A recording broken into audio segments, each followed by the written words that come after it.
and DTSC are by far the greatest team the world has ever seen. And you're coming inside, use the f***ing width. Come on, man, do your job right, fam.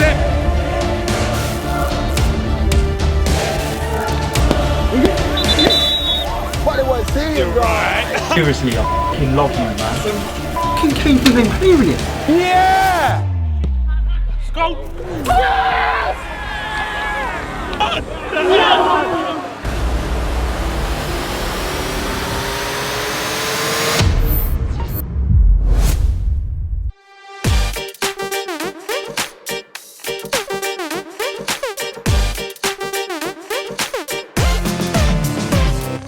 Hello boys and girls, welcome to my preview of Eintracht Frankfurt against Arsenal, Europa League.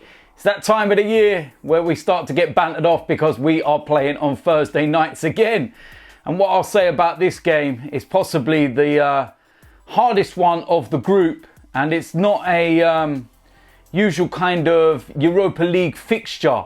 It's got more of a bigger feel to it. When you look at some of the earlier rounds in the Europa League, you kind of go into places that you have no idea about and teams that you cannot pronounce. So to get a side that's not too far away, only in Germany, and a side that is well known, is actually decent, but it's going to be a hard game. Now, of course, they were in the Europa League last year. They reached the semi-final. They only went out to Chelsea on penalties. And although their side is not as strong, I will say, as last year, because they've lost some of their main players, they've still got a very, very decent side. And if you have not seen the atmosphere in their home stadium, then I suggest you go and check it out because it's very, very hostile. And given the situation we are in at the moment, this has come at possibly the worst time. And I feel that if we do end up losing this game, it's only going to heap even more pressure on the team, and especially Unai Emery, because things are not great at the moment. There's been talk about dressing room unrest. Apparently there was scuffles and arguments after the Watford game at the weekend. Of course, those are only reported rumours and there's no proof to that actually happening, but where there's smoke there's fire, and it's just not great. The thing is with Arsenal at the moment, they're not playing well. We know about the defensive problems. We know about the issues we face and have. But it's everything else. The way that we're actually playing. There's no kind of idea to the way that we're playing. There's no identity. There's no philosophy. And tying that all in is bringing a bit of a poisonous cocktail, because it's not helping and it's not working on the pitch. You think of the first game of the season against Newcastle. Yes, we won. Yes, we kept a clean sheet. But was we convincing? No. You look at the second game, Burnley at home. We won that game, get the 3 points. You think, okay, cool. But were we convincing? No. Then you go to Liverpool. We got battered. Then you go to the game against Spurs. Although we should have won and we clawed it round, the opening 20 minutes or so, was it convincing? No. And then, of course, you go to the game against Watford, 2-0 up at half-time. Second half was one of the worst I've seen us play in years. So 5 games in, and we've not put one convincing performance in. So you've got to question what is going on at the moment. So it's going to be tough. Now, in terms of Eintracht, you look at their last league game. They lost that one. They've played 4 games in the Bundesliga so far. They've won 2. They've lost 2. Now, the one thing that I'm looking to and thinking, will they change their lineup? I know a lot of the European sides, they don't really change their team as much as, shall we say, the English sides, where we predominantly give a lot of youngsters and fringe players chances. A lot of these European sides take the Europa League seriously and they play full-strength sides. But Eintracht's next game on Sunday is at home to Borussia Dortmund. And that is going to be a tough game. So will they approach the game with that in mind? Will they look at it and say, you know what, we lost our last league game. We can't afford to lose the next one. So let's play some of the fringe players. Let's give some of the players that maybe have not played a lot so far some minutes, some opportunities. That's what I'm hoping for anyway. But I don't know. I think they might go full strength and try and get a bit of confidence with a victory going into that Dortmund game. In terms of Arsenal, it's going to be tough, like I said, and it's going to be key what Unai Emery goes with. I would go with a strong enough lineup. There'll be a couple of players rested, but I'll make sure they're on the bench. And we've got to get the win. It's as simple as that, because like I said, if we don't win this game, we don't put a performance in, then there's going to be even more questions getting asked. So with that said, let's go and get into the starting lineup. And I'm going to go with what I feel Unai Emery is going to go with. Starting off in goal, Emi Martinez. I would have Leno in goal, but it's very evident that when we come to the cup competitions, second choice goalkeeper comes into the side. And I think Emi Martinez will make his debut for the season in this game. Like I said, the atmosphere is going to be very hostile, and I hope he's up to it. When I watched him on loan at the end of last season at Reading, he was exceptional, but this is a step up. So we'll see what happens, but I'm going to go with Emi Martinez in goal. Now, going to go to the defence, and I'm going to go with a back three because the four at the back is clearly not working. Kolasinac's not left back. Maitland-Niles just falls asleep, and he just looks like he's not even with what's going on at times in the right back position. So I'm going to have to change things up a little bit. Starting off in that back three, I'm going to go with David Luiz. And reason why I'm going to play him, despite his couple of mistakes that he's made in recent games, is because it's a back three. And he is really good in a back three. Or so he was when he played for Chelsea in a back three and he won the league. So that's what I'm going to go with. Alongside him, going to bring back Rob Holding, back from injury, and he needs to start playing now. He needs to get more minutes under his belt. He's playing 90 minutes for the under-23s. He's done all he can to prove his fitness. It's time to throw him in now. It's as simple as that. He's the guy that can receive the ball from the back and be comfortable, can play out, doesn't mind the press, can play with a player on his shoulder and still not panic. So I feel that at the moment, that's what we need. So I'm going to go with Rob Holding. Alongside those two, I'm going to go with Callum Chambers. And the more you look at the last few games, the more you've got to wonder why he was dropped after the Newcastle game, because he didn't put a foot wrong. He didn't do anything wrong.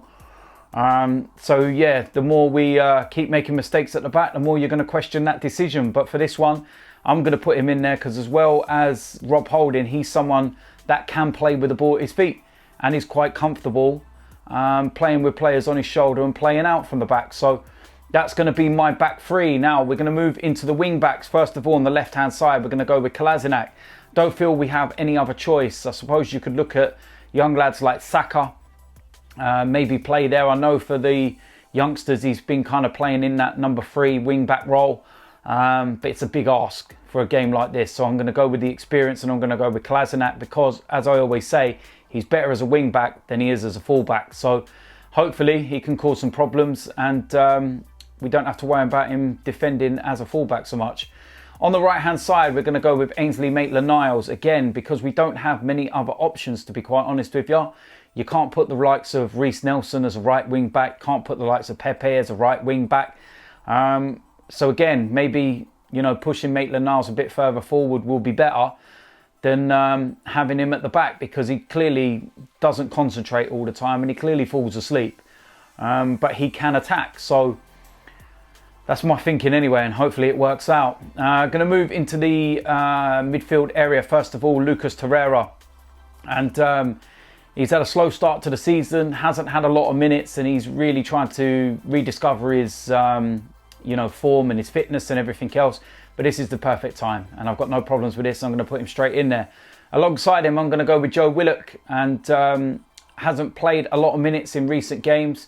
After starting the season in fine form, and I think next to Torreira, I think he'll do a good job, and I've got no problem with Joe Willock going in there. I think he'll bring the pace and the energy, and hopefully a little bit of cutting edge as we get into the final third, but he's got to release the ball and not do the kind of things he did when he came on against Watford, when he should have slipped in Aubameyang and he held on to it for too long. Now we're going to look at the other areas, and this is of course where you've got so many selection headaches, shall we say. What do you actually go with? You've got Ceballos, you've got Pepe, you've got Aubameyang, Lacazette's injured, of course. You've got Mesut Ozil. I'm going to stick with Mesut Ozil first of all. And the reason I do that is because he's going to be the one that plays just in front of that midfield area, kind of roaming in a free role. It's kind of a 3-5-2, or you could kind of look at it as a 3-4-1-2. I know it's a little harsh on Ceballos, maybe coming out of the side. but I feel that he'll have a little bit of a rest, and I feel Ozil needs to play some more minutes.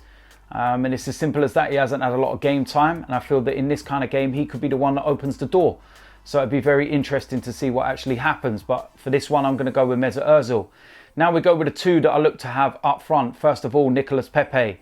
And I've got no problem with him playing at all. I've got no problem with the way he's playing at the moment.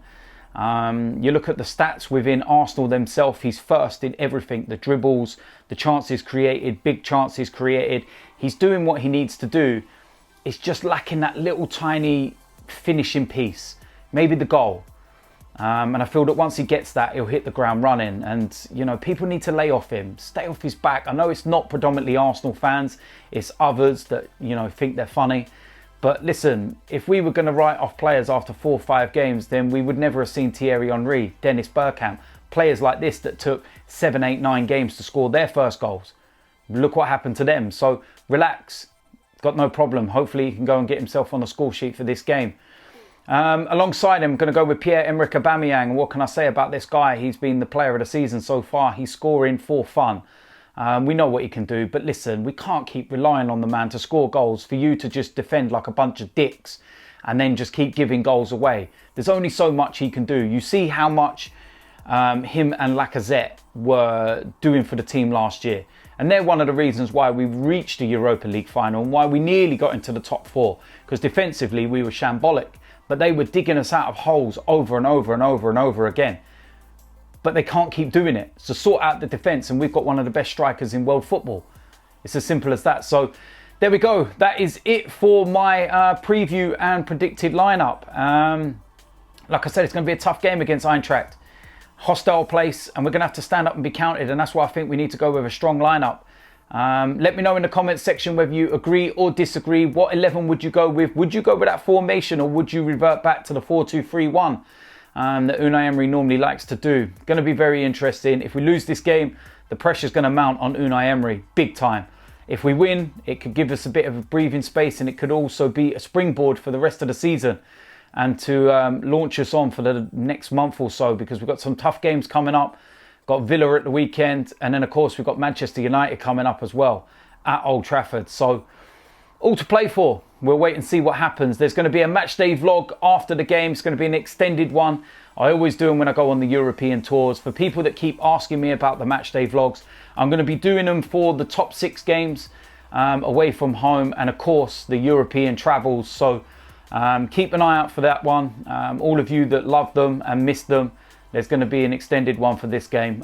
Player ratings after the game as well.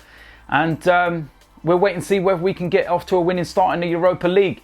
It's not too far to travel, hour and a half or so flight. So there's going to be no issues in terms of who travels and getting ready for the weekend and whatnot.